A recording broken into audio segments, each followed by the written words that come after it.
Estamos ao vivo, estamos online, ó. Salve, galera do ProEnem! Pedindo bênçãos, entidades do tempo, para falar com vocês hoje sobre um monte de coisa, né? Porque hoje é semana de revisão. Eu tava achando que a gente ia falar hoje de Revolução Industrial, de período joanino, mas eu, como sou todo desconcentrado, acabei confundindo, mas estão aqui os exercícios. Vamos hoje fazer uma revisão de história antiga, vamos falar um pouquinho de Idade Média, vamos falar de todas aquelas aulas do começo do ano, que é importante mesmo a gente fazer uma semana de revisão para fortalecer, né, para apregoar ali na cabeça. Tem como voltar um pouquinho? O chat não tem não, né? É porque eu vi ali um amigo de Cuiabá, cara. Pô, obrigado, Renan. Cadê o cara? Acho que era Kleber. Ah lá, não. Caleb Ribeiro. Um salve que é aniversário do Caleb. Parabéns pra você. Feliz aniversário, Caleb. Cara, abril. Eu tenho, assim, 3, 4 amigos muito fortes mesmo, assim. E cada um faz um dia. E aí tem mais minha mãe, tem mais 2 cunhados. Cara, tem uma galera que faz aniversário em abril. Caleb, feliz aniversário, meu irmão. Tudo de bom, muita luz. Que as entidades do tempo abençoem o seu aniversário. Que você tenha um futuro brilhante. Me fala de qual bairro tu é, Caleb, porque eu ainda... Faz muitos anos que eu não vou a Cuiabá, né? Meus amigos de Cuiabá ainda vêm pra cá pra me visitar. Eu tenho que dar um pulo lá, que eu tenho 3 afiliados em Cuiabá. E às vezes eu fico pensando se ainda é do jeito que eu lembro. Eu morava num bairro chamado Recanto dos Pássaros. Sempre achei um nome muito bonito para um bairro, né? Um bairro Recanto dos Pássaros. Era um bairro novo e tal. Mas... Então vamos lá! Não, Caleb não... Então beleza, pessoal. Vamos então começar a falar sobre a questão do Enem de 2020. Sobre Grécia, tema sempre muito forte, muito presente. Cai quase todo ano, ou para história, ou para sociologia, ou para filosofia. Mas ter um Enem sem Grécia é muito difícil, galera. Então vamos lá. Ah lá, o cara me respondeu. Eu não consegui ver ali. Será que foi ao Palalá? Tamo junto, obrigado pelas palavras. Sou o Dosmar Cabral, tá vendo? Já é o nome de um bairro que eu não conheço. Eu conhecia do Tijucal. Tijucal, que era relativamente perto ali da onde eu morava, que era no Recanto dos Pássaros, com Jardim Imperial, com Jardim Universitário. Tô lembrando da minha época de criança, hein, galera? Mas olha só, vamos lá. Na Grécia, o conceito de povo abrange tão somente aqueles indivíduos considerados cidadãos. Assim é possível perceber que o conceito de povo era muito restrito. Mas mesmo tendo isso em conta, a formação democrática, vivenciada e experimentada pelos gregos atenienses do século IV e V a.C., pode ser caracterizada fundamentalmente como direta. O que ele está falando, então? De uma democracia direta. Naquele contexto, a emergência do sistema de governo mencionado no texto promoveu o quê? Então vamos lembrar, pessoal, rapidamente, como é que nasce a democracia ateniense. A democracia, ela é, antes de qualquer coisa, uma prática política, um fundamento político que tem uma intenção. E essa intenção é o seguinte, galera, é garantir a paz, é evitar o conflito. Ah, professor, não entendi. É uma coisa muito simples. Se uma sociedade compreende que a democracia é o mais próximo do justo a ser considerado e ser aceito, então você tem que aceitar um princípio básico, que é a vontade da maioria. Cara, se não fosse democracia, a gente no Brasil hoje, mano, estaria vivendo, cara, uma guerra civil. E apesar dos pesares, apesar de a gente ter uma república muito jovem, desde 89 na prática, né, porque 85 foi eleição indireta, já tivemos 2 presidentes impeachmentados, Fernando Collor de Mello e a Dilma Rousseff. Ainda assim, cara, nesse momento que, meu irmão, ou tu é azul, ou tu é vermelho, ou tu é esquerda, ou tu é direita, e que desde 2016, mais ou menos, esse ódio está florescendo demais, está aflorando demais entre os brasileiros, a democracia ainda é a garantia de o seguinte, mano, 2018 o Bolsonaro foi eleito, mas eu não gosto, não aceito, não, você tem que aceitar. Foi a vontade da maior parte dos brasileiros. Se você não aceitar, qualquer coisa diferente disso é golpe. É antidemocracia, é anticonstituição, é ilegalidade.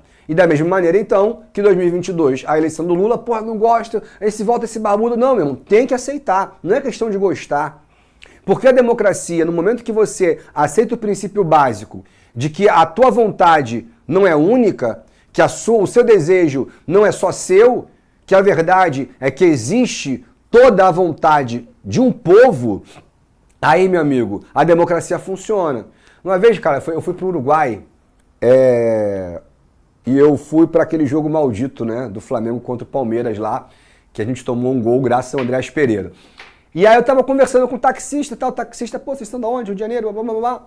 Aí eu falei, aí, tu gosta do atual presidente e tal, com a saída do Mujica, saiu da esquerda pra direita e tal. E o maluco, cara, um coroinha, mano, chegou pra mim e falou assim, cara, aqui a gente compreende que em algum momento o governo de direita vai ser instaurado, e em algum momento um governo de característica mais à esquerda vai ser instaurado e a gente tá tudo bem. Porque a gente compreende que isso aqui é uma democracia, a gente vai se desentender, tal, tal. Agora, vocês no Brasil, vocês estão em pé de guerra, né? Eu falei, o negócio lá tá feio.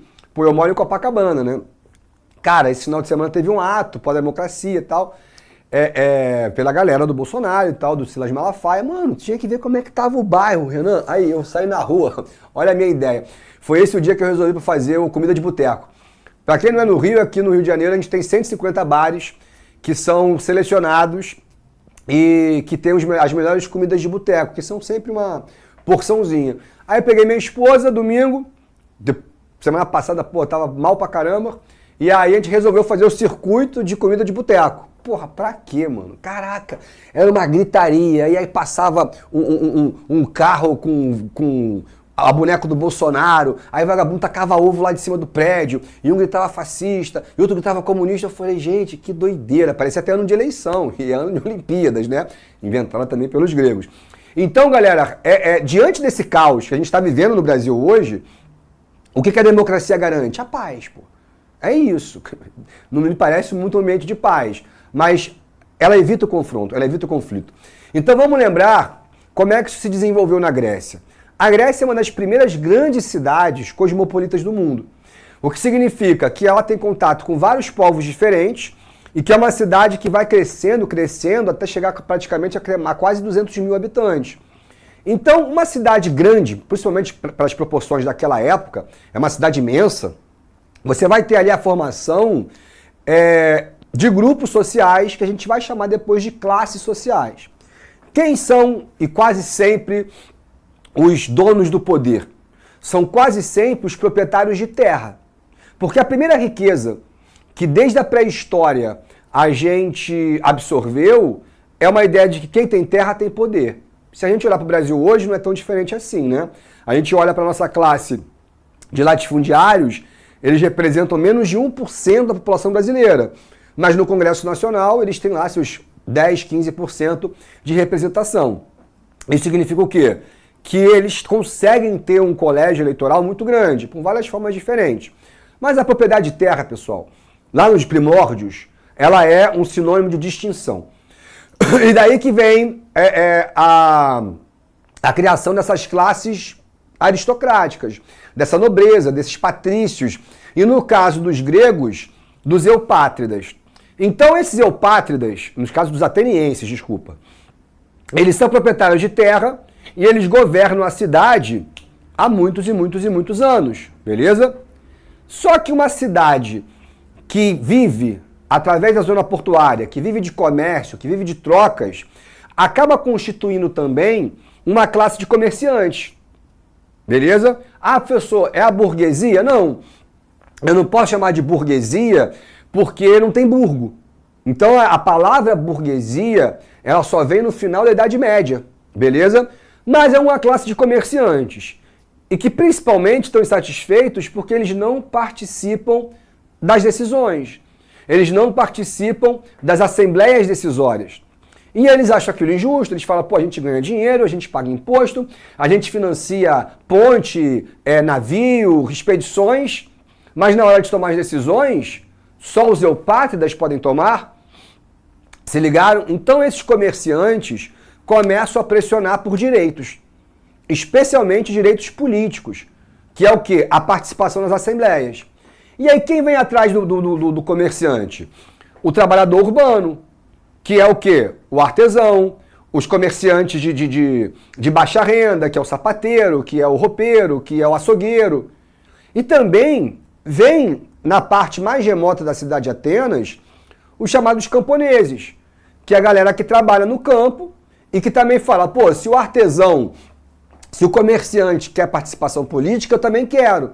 E aí são aqueles nomes esquisitos, né? Os metecos, os tetas, os demiurgos, não fiquem preocupados com esses nomes. Podem perceber que o Enem não vai te cobrar esses nomes esquisitos.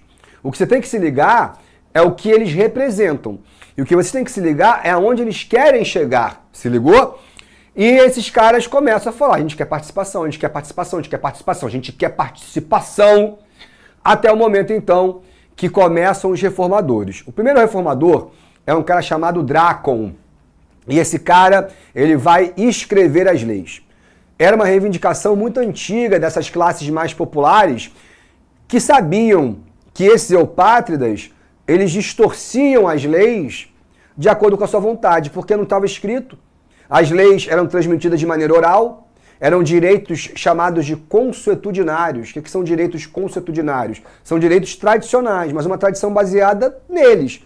Então chegava lá, eu sou de acordo com Otófolis IV, é proibido aos camponeses plantarem na região tal. Mas de acordo com quem? Com Otófolis IV. Quem é Otófolis IV? É o meu tataravô. E como é que eu sei que essa porra é verdade? Eu sei porque eu tô dizendo, dizendo.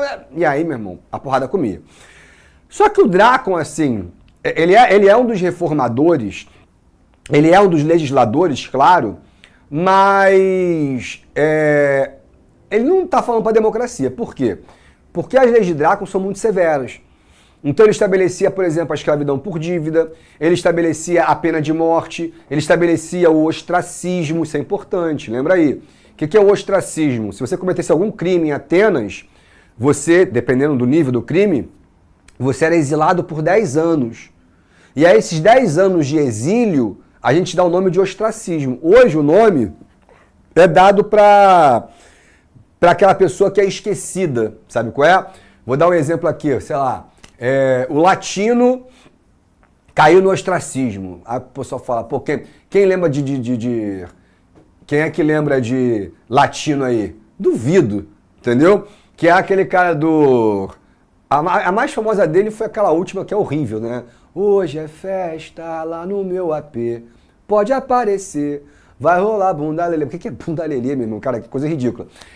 Mas ele fez muito sucesso e tal, não sei o quê. Hoje ninguém lembra do cara. Isso é cair no ostracismo. Originalmente na Grécia, o ostracismo é o exílio. E aí não adiantou muita coisa, assim. As leis draconianas, inclusive, viram um conceito para leis rígidas, até hoje. Se tua mãe estiver te dando um esporro, você fala assim, pô mãe, tu tá sendo muito draconiano. Ela vai, que porra, toma uma chinelada aí. O que é draconiano? É severo, é rígido, é rigoroso, beleza? E aí o tempo vai passar, essas classes continuam pressionando, elas continuam não sendo representadas, e aí você tem o Solon, que eu boto maior fé nesse cara, eu acho o Solon um cara importante. Ele praticamente vai acabar com todas as leis de Drácon, todas, e vai reformar tudo. A única coisa que ele mantém do Drácon é o exílio, é o ostracismo, isso aí nunca vai acabar. Porque é considerado uma pena leve. Tu vai ser exilado, tu vai morrer, etc. Outra coisa que o Solon faz é acabar com a escravidão por dívida. Essa escravidão por dívida, ela pesa sobre quem? Sobre o pobre. E geralmente o camponês, cara, que estava lá, foi expulso da terra, não tem como ganhar dinheiro e acaba sendo escravizado por alguém porque estava devendo dinheiro. E a galera fala, pô, mas eu era um homem livre, minha vida inteira. O meu empobrecimento, ele está associado com a minha ausência de liberdade, pô, isso não é justo. Então, quando o Solon acaba com a escravidão por dívida, caraca, os camponeses e a galera mais humilde fala, porra, Solon, obrigado por tudo. E aí ele cria, de fato, uma legislação que começa a caminhar para a democracia. Ele cria, por exemplo, um tribunal para julgar os crimes da cidade, chamado de Elieu. Sabe o que está lembrando aqui? Um poder judiciário, se ligou? E ele cria 2 assembleias, a Bulé e a Eclésia. Uma assembleia para os populares e a outra assembleia para os eupátridas. Então até lembra uma assembleia bicameral. E aqui não deixa de ser uma espécie de poder legislativo. Ah, professor, então foi o Solon que inventou os 3 poderes, pelo amor de Deus, não faça isso. Os 3 poderes vai estar registrado numa obra chamada O Espírito das Leis, lá no Iluminismo, com o senhor Montesquieu. Show? Mas não dá para negar que o Solon já teve ali uma visão de dividir esses poderes em processos, se ligou? E aí, cara, o Solon vai morrer de uma maneira ridícula, ele morre de carinho, não sei se vocês lembram disso. Os atenienses, para demonstrar carinho, jogavam tipo serpentina, né, pano enrolado, e aí jogaram vários panos no velhinho, o velhinho tropeçou, bateu a cabeça e morreu, tadinho. Morreu de carinho. Agora, depois do Solon, a porrada vai comer e vai ter uma guerra civil, que é o que a gente chama de período da tirania. O que é o período da tirania? É onde os eupátridas falam, vai ter direito porra nenhuma, quem manda aqui somos nós, e aí... Não, guerra. Só que a guerra, especialmente a guerra civil, ela atrapalha o comércio, ela atrapalha a economia. Então você vai ter um empobrecimento da cidade. Você vai ter um empobrecimento da polis. E aí no final, os próprios eupátridas compreenderam, mano, a gente tem que dar direitos para essa galera. Senão a gente vai entrar numa guerra eterna e daqui a pouco a própria Atenas deixa de existir. E aí que a gente vai ter o pai da democracia, que é um cara chamado Clístenes. E esse Clístenes, o que ele vai fazer? Ele vai dividir Atenas em 10 tribos e cada tribo elege 50 representantes. Ou seja, são 10 zonas eleitorais. Esses 50 representantes dessas 10 tribos formam o Conselho dos 500, beleza? Que é uma espécie de Câmara dos Deputados. A nossa Câmara hoje tem 531 deputados. Até o número é muito semelhante. E esses 500 elegem um grupo menor de 50 para ratificar ou retificar as decisões desse grupo maior. Então é muito parecido mesmo com uma Assembleia bicameral. O que é bicameral? 2 câmaras. A Câmara dos Deputados e o Senado Federal. Não tinha esse nome na época, mas exatamente o que estava acontecendo. Então ali nasce a democracia representativa direta. Porque o cara daquela tribo ateniense, ele vota no representante que vai no Conselho dos 500 ou que vai na Bulé representar os seus interesses. Se ligaram? Então por isso que eu sempre falo com vocês isso, cara. A democracia representativa direta, ela dá ao cidadão um direito, na verdade o cidadão concede um direito a um outro cidadão que a gente às vezes não reconhece nem para os nossos próprios familiares, que é o direito de falar por você. Depois de eleito, aquele cara nunca mais vai te ligar para perguntar o que você pensa. Então o seu voto é um exercício de cidadania muito sério, muito sério. Porque se você votar de qualquer jeito, se você não compreender em quem você está votando, se você não tiver uma pesquisa prévia, desculpa, mas você está sendo trouxa. Você está dando poder e muito dinheiro, porque é um puta salário dessa galera, para um cara que às vezes vai contra a sua família, os seus interesses, vai contra a sua vida, contra a sua profissão. E é por isso que a democracia, ela é complexa, ela é difícil, ela é odiada por muitos ditadores, mas ela ainda é o modelo mais sóbrio para garantir a paz, para evitar a guerra, entenderam? E aí vamos lá. O vestibular, ele vai te cobrar de 2 maneiras. A maneira mais tradicional e mais clássica é o seguinte: a democracia ateniense é uma representação direta, mas que não representa todos. Porque quem está excluído do voto? Aqueles que não possuem, olha a palavrinha, vamos achar aqui, ó. Cidadãos. Então a palavra cidadania é fundamental. E aí só quem pode ter cidadania, aí vem a exclusão. Homens maiores de 21 anos, com bens em Atenas, filho de pai e mãe ateniense, que já prestaram serviço militar acima dos 20 anos. Então você exclui os estrangeiros, os escravos, as mulheres e no final mais ou menos representa 18%.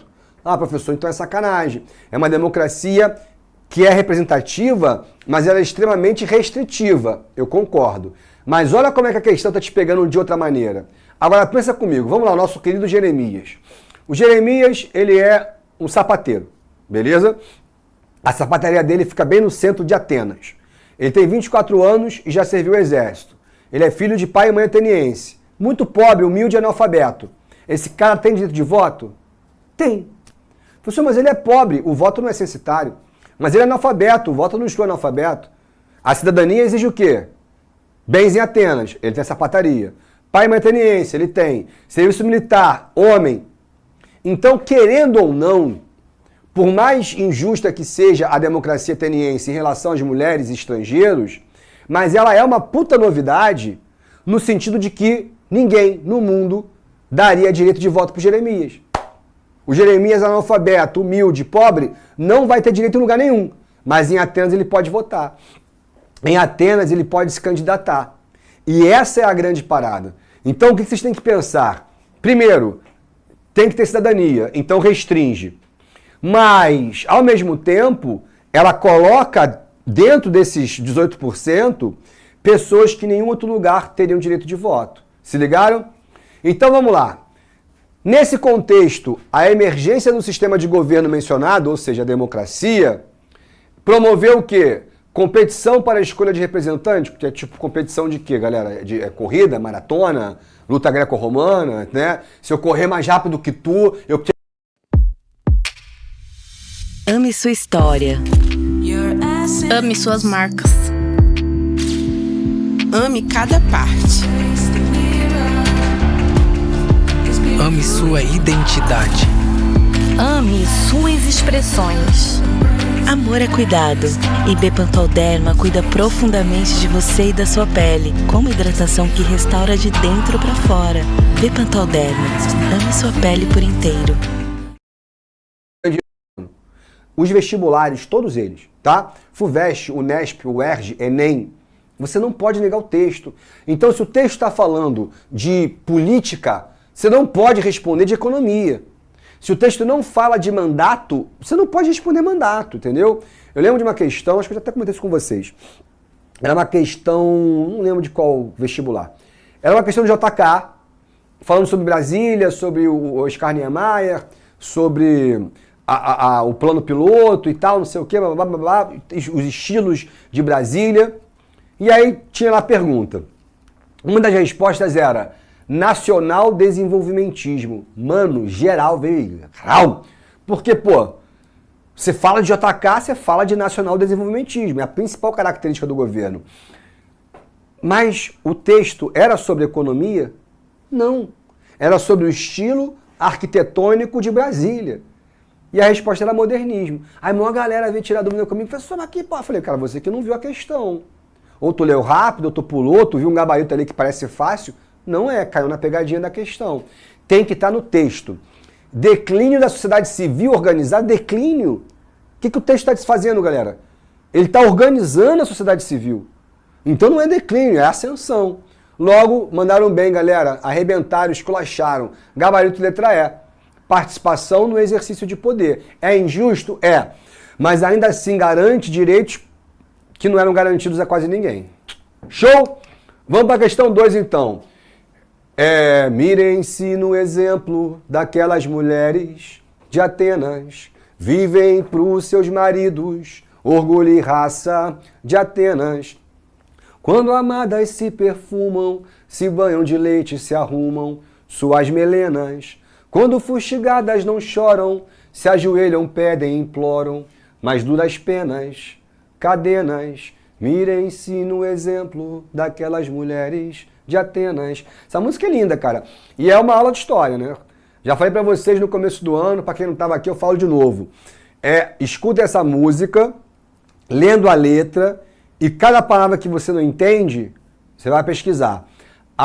O verso mais bolado que eu acho do Chico Buarque, eu sou um grande fã do Chico, tá? Quando ele fala assim, quando eles se entopem de vinho, costumam buscar o carinho de outras falenas, mas no fim da noite aos pedaços, quase sempre voltam pros braços de suas helenas. Se ligaram? O que é falena? É uma mariposa que só sai à noite. Então quando ele fala, quando eles se entopem de vinho, procuram buscar o carinho de outras falenas, o que ele está dizendo? Da prostituta, cara. O que é uma mulher que só sai à noite? O que é uma mariposa que só sai à noite? Então, olha a força poética do cara, mano. É bizarro. E aí, galera, eu acho essa questão muito fácil, né? A pessoa já está respondendo já. Tá todo mundo de C de Chico. Essa aí eu também acho que o cara que botou o gabarito, ele falou assim, pô, eu vou dar essa dica aí. Porque é mole, né, galera? O que tá falando em relação às mulheres? Ela tem as mesmas funções? Não. Ela tem os mesmos direitos? Não. Cara, Atenas tem essa parada, assim. Atenas, ela tem essa devoção histórica, né? A cidade da filosofia, porra, não tem como. Todos os grandes filósofos foram para Atenas debater, discutir, escrever, pensar, refletir. Ela tem esse status também de um dos grandes berços da matemática. E, de fato, nós temos ali Pitágoras e tantos outros, Tales de Mileto, uma galera que vai passar em Atenas para desenvolver matemática, a arte ateniense. Os gregos são os primeiros a dar forma e sentimento para as estátuas, né? E começam a esculpir em mármore. Do racionalismo, do cientificismo, do progresso humano. E, de fato, cara, Atenas é uma cidade que tem muitos motivos para se orgulhar. Ela deixou contribuições importantíssimas para a humanidade, utilizadas até os dias de hoje, como, por exemplo, a democracia. Agora, cara, Atenas nunca pode ser esquecida como uma cidade misógina. Eles odiavam as mulheres, cara. Professor, mas isso é uma coisa muito doida, porque a padroeira da cidade, digamos assim, né, é uma deusa mulher. E olha que doideira. É uma deusa mulher que é a deusa da sabedoria. Isso não significava nada para os atenienses. Até porque, na época, houve uma disputa pelos deuses e sobrou para Atenas a deusa ateniense, entendeu? E aí é muito doido, cara, porque esses caras que foram tão importantes, que, pô, você lê o mito da caverna do Platão, você vê umas coisas assim tão geniais, e o cara olha para a mulher como ser humano inferior mesmo. Para você ter uma ideia, a relação sexual com mulheres era mal vista, cara. Ah, qual é, professor? Tô falando sério. Porque para eles, a mulher, ela não era só inferior. Tinha outros in também. Ela era incapaz, ela era incompleta, além de inferior. Então, o que seria uma relação sexual perfeita? Dois homens. Professor, mas pelo menos nesse sentido, a homossexualidade era uma coisa progressista. Cara, primeiro, essa palavra não existia. Para gregos e romanos e a maior parte do mundo antigo, a relação das pessoas do mesmo gênero era tão natural que não tinha palavra para isso. Então você fala assim, eles são homossexuais. Não existia essa palavra, se ligou? Agora, era muito mais natural entre homem com homem. Quando era mulher com mulher, era visto como um rebaixamento inferior. Cara, o papel da mulher em Atenas era zero. Ela tinha que servir ao homem. Então, quando você olha aqui nessa música, que ele diz o seguinte, quando eles voltam sedentos, eles, os homens, querem arrancar violentos, carícias plenas, obscenas. O que é isso? Arrancar violento, carícia plena. Isso é estupro, pô. Era o direito do marido de estuprar a mulher, a esposa, no caso, né? Então, assim, elas podiam ser castigadas, elas podiam ser espancadas, elas podiam ser trancadas durante a guerra e não podiam reclamar. E se ficassem viúvas, não podiam se casar novamente. Então, a mulher ateniense, ela é vista como uma subalterna, é pior do que uma escrava. E justamente na cidade do progresso, justamente na cidade do desenvolvimento. E aí você vê que esse progresso, desse desenvolvimento, vai até a página do machismo, vai até a misoginia. Tipo, quando o cara casava, e às vezes, é claro, né, rola a química, rola a paixão, e o cara, porra, começou a ficar ali, ó, 1 mês de lua de mel, 2 meses de lua de mel, porque tá gostando do esporte com a esposa, ele começava a ser criticado, tipo assim, lá, pegador de mulher, tu gosta de... porque ela não falava, falava mal do cara, entendeu? Então, isso mostra o que vocês estão me falando, pô. O que essa canção diz? Sua função pedagógica exercendo junto às crianças atenienses, só se for a pedagogia da misoginia, pô. Sua importância na consolidação da democracia pelo casamento. O que tem a ver a democracia com isso? Não tem nada a ver. Se fosse uma crítica, ó, as mulheres, elas não participam da democracia. Aí tudo bem, mas não é o caso. Só está mostrando que a mulher é o quê? É inferior. É rebaixada em seu status social frente aos homens. Ela não é nem lembrada, não é nem considerada. Para a guerra, para a política, para a economia, para nada. Só para a religião, né? A sacerdotisa e tal. Seu afastamento da função doméstica. Afastamento? Só cabia à mulher ateniense as funções domésticas. Sua igualdade política em relação... Não, questão moleza do Enem, galera. Gabarito C de Chico Buarque. Show? Nenhuma dúvida? Muito bom, galera. Vamos para 3. Com efeito, até a destruição de Cartago, o povo e o Senado romano governavam a república em harmonia e sem paixão. E não havia entre os cidadãos luta por glória ou dominação. O medo do inimigo mantinha a cidade no cumprimento do dever. Mas assim que o medo desapareceu dos espíritos, introduziram-se os males pelos quais a prosperidade tem predileção, isto é, a libertinagem e o orgulho. O acontecimento histórico, mencionado no texto, datado de 1 a.C., manteve correspondência com o processo de... Esse texto é muito maneiro, porque ele mostra o seguinte, ele fala da República Romana. Vamos lembrar de uma coisa? Primeiro modelo romano de política, monarquia. Segundo modelo, república. Beleza? Então, a República Romana, que vai durar mais de 200 anos... Desculpa, gente. É uma república que tinha ali o cumprimento do seu dever, tanto pelos patrícios como pelos plebeus. Todos estavam ali para cumprir suas funções sociais. Agora, o que vai transformar a mentalidade do povo romano? A guerra. Os romanos, eles começaram a basear a sua política externa em uma única maneira, a guerra. Ponto. Mais nada. Então, é esse o momento que, quando eles têm vitória, e vai anexando território, e vai expandindo cada vez mais as suas fronteiras, nasce dentro dos romanos, o que nasceu em todos os povos conquistadores, a soberba, o orgulho e, mais ainda, uma ideia de superioridade. Se ligaram? Então, a guerra vai deformando os valores romanos e vai transformando aqueles homens da guerra em verdadeiros heróis. E quem são os homens da guerra? São os generais. Se você lembrar bem, quem derruba a República Romana são 3 generais. No primeiro triunvirato, Crasso, César, Pompeu. Porrada, guerra civil, mataram César, mataram...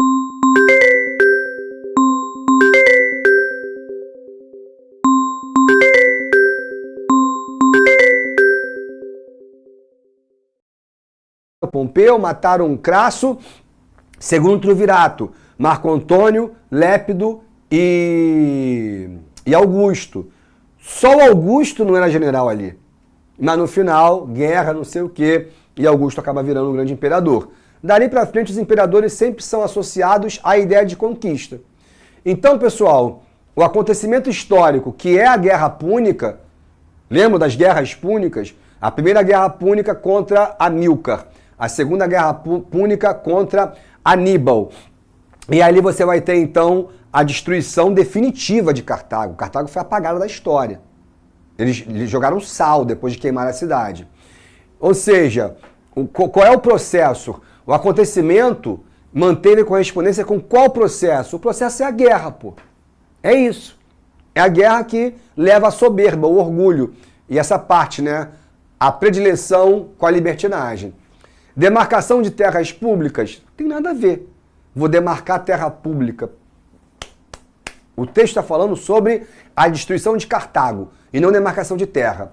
Imposição da escravidão por dívida, isso sempre existiu em Roma. Sempre. E vai existir até o final do Império, com Constantino. Restrição da cidadania por parentesco. Em Roma não tem esse negócio de cidadania, não.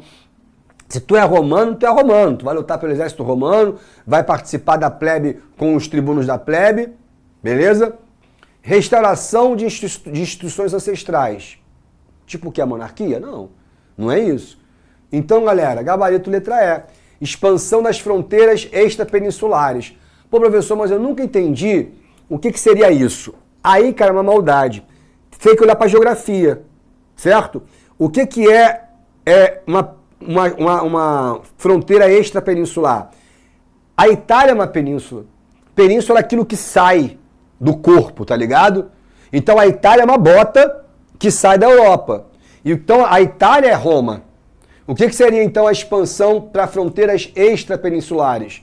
Conquistar territórios para além da Itália, como Cartago, que fica no norte da África, como a Espanha, que fica a oeste da Itália, como, Bizâncio, que fica a leste da Itália. Então ele está falando de quê, galera? Desse expansionismo romano, que é uma das características mais importantes da época de toda a história de Roma. Vamos para 4. Ao abrigo do teto, essa aqui eu falei com vocês quando eu dei essa aula falando de Constantino, do nascimento do cristianismo. Ao abrigo do teto, sua jornada de fé começava na sala de jantar. Na pequena célula cristã, dividia-se a refeição e durante elas os crentes conversavam, rezavam e liam cartas de correligionários residentes em locais diferentes do Império Romano. Esse ambiente garantia peculiar apoio emocional às experiências intensamente individuais que abrigava. Então ele está dizendo uma coisa aqui, galera, que o cristianismo ele tem início como uma religião doméstica. O que é uma religião doméstica? É uma religião cultuada em casa. Aí eu pergunto a vocês, vamos lá, galera do chat e a galera da plataforma, por qual motivo o cristianismo é uma religião cultuada dentro de casa, ao abrigo do teto? Se ligou? Por quê? Por que desde o começo a Igreja Católica não se expôs, não organizou ali o seu templo, a sua igreja? O que está acontecendo? Vou esperar um pouquinho para ver se vocês respondem. Eu não quero gabarito de nada. Não é isso que eu estou perguntando. Minha pergunta é por que o cristianismo primitivo ele era rezado dentro de casa? É isso. Obrigado, Fael. Monstro. Vapo, moleque. Perseguição, pô. Qual era a religião oficial dos romanos? O politeísmo. O culto a deusa Juno, Minerva, Marte, Vênus, Saturno, os grandes deuses do panteão grego que são transformados em deuses romanos. Beleza? Então, o cristianismo é uma religião não permitida. Se ela não é permitida, ela é cultuada escondida, dentro de casa. Um motivo que explica a ambientação da prática descrita no texto, aí é que tá, cara. É o que eu falo, vocês têm que ler muito, galera. Porque, assim, quem tem uma leitura normal, fala, não, professor, eu leio bem, eu escrevo bem, geralmente quem lê bem, escreve bem. Então eu tenho uma boa capacidade de interpretação, cara, você tem uma vantagem imensa nas questões humanas do Enem. Quem não tem essa capacidade de interpretação, tem que treinar. E a única coisa que você faz treinando é lendo. Então, mano, lê notícia, lê jornal, lê qualquer coisa. Mas lê, por exemplo, um motivo que explica a ambientação da prática. O que é a ambientação da prática, galera? É o culto feito em casa. Entenderam a ideia? Então é um jogo de palavras. Encontra-se na regra judaica, já para por aí. O que tem a ver a regra judaica? A gente está falando de cristianismo. Do moralismo da legislação que dificultava as reuniões abertas da juventude livre. Primeiro, né? Essa legislação é complicada de você falar, que é a legislação romana, a gente está falando dentro do Império Romano. Existe o moralismo, é o moralismo que prejudica? Claro que não, cara. É perseguição, é proibição, não tem essa de moralismo. Adesão do patriciado que subvertia o conceito original dos valores estrangeiros. Em algum momento aqui fala que são os patrícios que estão se convertendo ao cristianismo? Não, claro que não.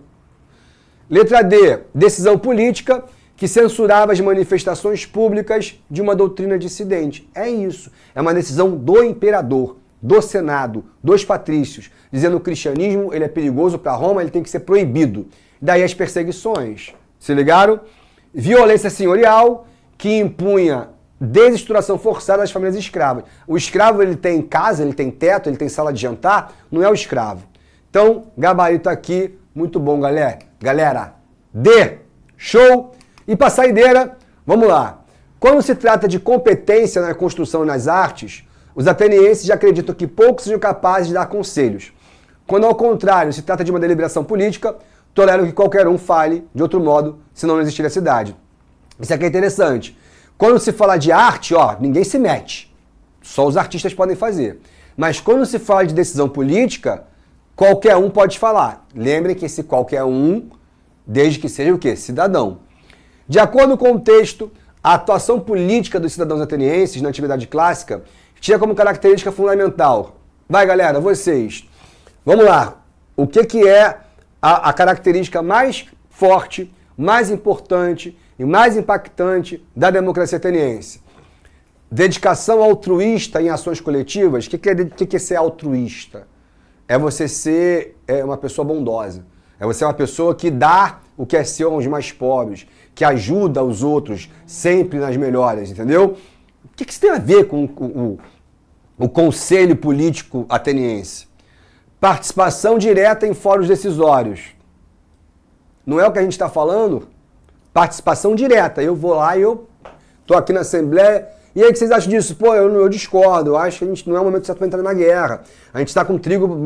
Pronto, eu estou participando. Eu sou um cidadão. Tem assembleias, não é isso? Tem a bulé, tem a eclésia. Ativismo humanista em debates públicos. O que seria um humanista? Não faz sentido. Não é um ativismo humanista. É simplesmente uma participação popular. Discussão formalista não é espaço acadêmico. O que está acontecendo aqui é muito simples. É a Assembleia Popular. Representação igualitária, pô, aí não, né? Porque tu sabe que não vai votar mulher, não vai votar o escravo, não vai votar o estrangeiro. Então, gabarito, letra B de bola, participação direta nos fóruns decisórios. Pessoal, eu acabei colocando poucas questões aqui nessa parte, porque eu queria forçar bastante vocês com antiguidade, tá? No próxima aula, agora, de 8h30, a gente vai fazer questões de um monte de coisa, de pré-história, idade antiga oriental e também mais questões de Brasil, de movimento indígena, beleza? Então te vejo daqui a pouquinho. Valeu! Assista nossas aulas a hora que você quiser. Vem com o Pro, o cursinho online que mais aprova no Enem. Assine em proenem.com.br.